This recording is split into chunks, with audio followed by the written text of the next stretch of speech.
جن کے تصور سے ہی آپ کے چہرے پر مسکراہٹ آ جائے، ایسے لوگ آپ کی زندگی میں بہت ہی خاص مقام رکھتے ہیں۔ ہار اور جیت کھیل کا حصہ ہیں، لیکن بہت زیادہ خود اعتمادی بھی ہار کا سبب بن سکتی ہے۔ اگر دوسروں کو گرانے میں آپ کو جیت لگے تو سمجھ لیں کہ آپ ایک خود گرے ہوئے انسان ہیں۔ فجر کے وقت کچھ لوگ تکیے پر سر رکھ کر سوتے ہیں اور کچھ لوگ مسلے پر سر رکھ کر روتے ہیں۔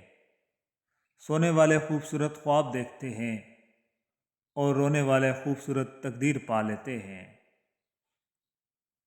ہم جیت سکتے تھے پوری دنیا سے اگر تیرا ہاتھ میرے ہاتھ میں ہوتا۔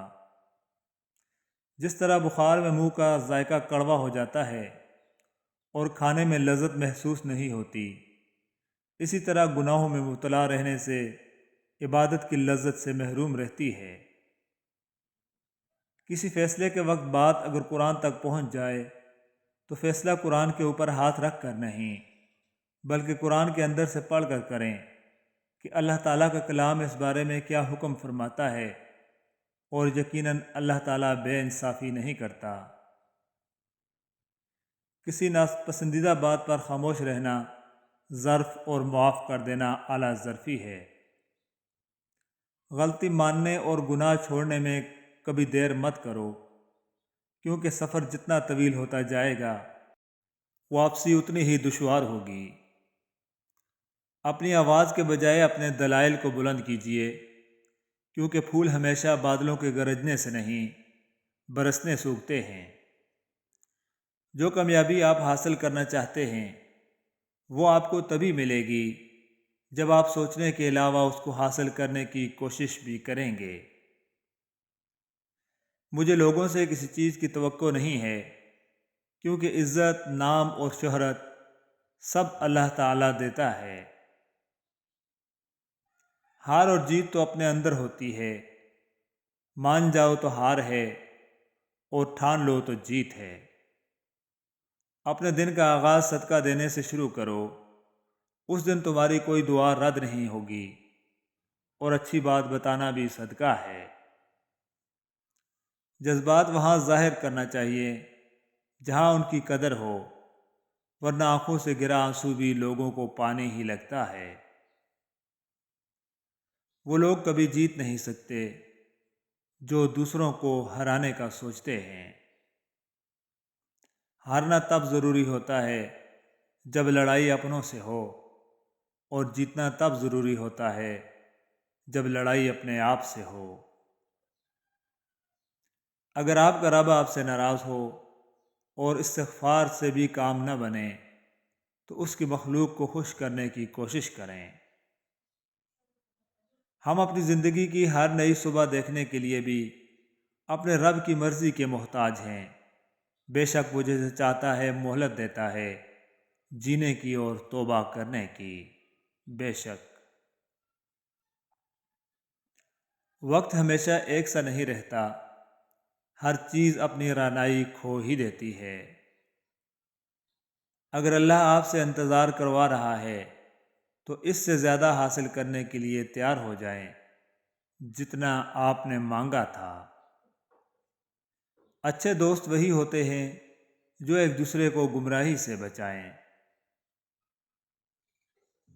رسول اللہ صلی اللہ علیہ وآلہ وسلم نے ارشاد فرمایا، میاں بیوی کو جدا کرنا سب سے پسندیدہ فعل ہے۔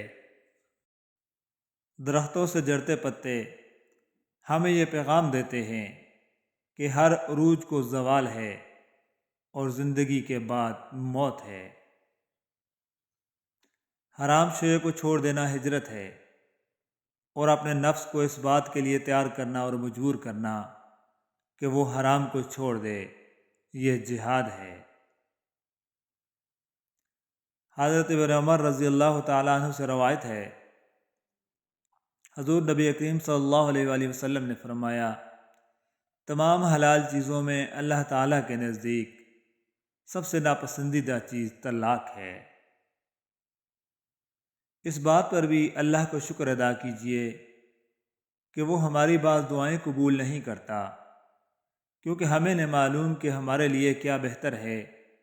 ہم ناقص علم و فہم کے ساتھ مانگتے ہیں اور وہ کامل علم و حکمت سے عطا کرتا ہے۔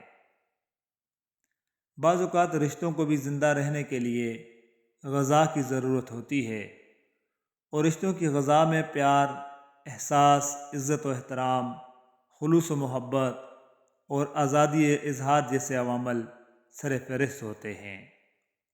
آپ صرف احساس و خیال کرنے والے احباب ڈھونڈیے، استعمال کرنے والے آپ کو خود ہی ڈھونڈ لیں گے۔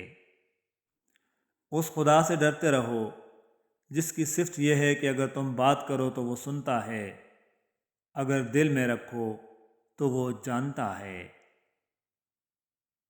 جانتے ہو اللہ مخلص دلوں کو نوازتا ہے، وقت تو لگتا ہے لیکن عطا کمال کا کرتا ہے۔ تیری جنت میں کس طرح پہنچیں، راہ میں پڑتا ہے پلے صراط کوئی۔ اللہ پاک نے دیا ہے تو شکر کرتے ہوئے اچھا پہنو اور اچھا کھاؤ، دکھاوے کے غریب نہ بنو۔ مردانگی ایک فن ہے جو سارے مردوں کو نہیں آتا۔ نسوانیت ایک ذوق ہے جو ساری عورتوں کے پاس نہیں ہوتا۔ جب فن ذوق کے ساتھ ملتا ہے تو زندگی جنم لیتی ہے۔ ہر چیز کو دوسرا موقع مل جاتا ہے سوائے اعتماد کے۔ اگر تم نے کسی کے اعتماد کو ٹھیس پہنچائی تو وہ کبھی بھی دوبارہ تم پر بھروسہ نہیں کرے گا۔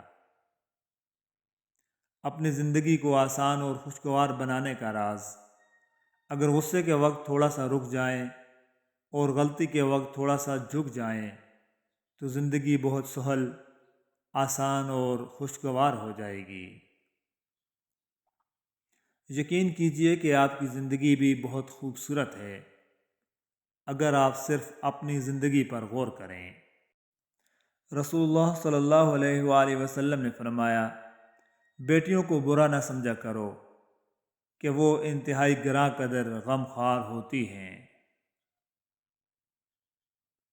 اپنی جس زندگی سے آپ ناخوش ہیں، لاکھوں لوگ ایسے بھی ہیں جو ایسی زندگی کے لیے ترس رہے ہیں۔ اس لیے ہر حال میں اللہ کا شکر ادا کیجیے۔ الحمدللہ رب العالمین۔ ہم اچھا ہونے اور اچھا بننے کے باوجود بھی کسی نہ کسی انسان کی نظر میں ہمیشہ برے ہی رہتے ہیں۔ اس مٹ جانے والی دنیا کے پیچھے اپنے اللہ کو ناراض مت کرو۔ اس کی عزت بھی دھوکہ، اس کی ذلت بھی دھوکہ۔ اللہ پاک ہمارے اعمال و معمولات کی اصلاح فرما۔ جھوٹ، غیبت، تنقید، دل آزاری، حق تلفی، منافقت اور تکبر سے بچا کر آخرت کی فکر نصیب فرما۔ بیماروں کو شفا عطا فرما اور ہمارے تمام مرحومین کی مغفرت فرما۔ آمین یا رب العالمین۔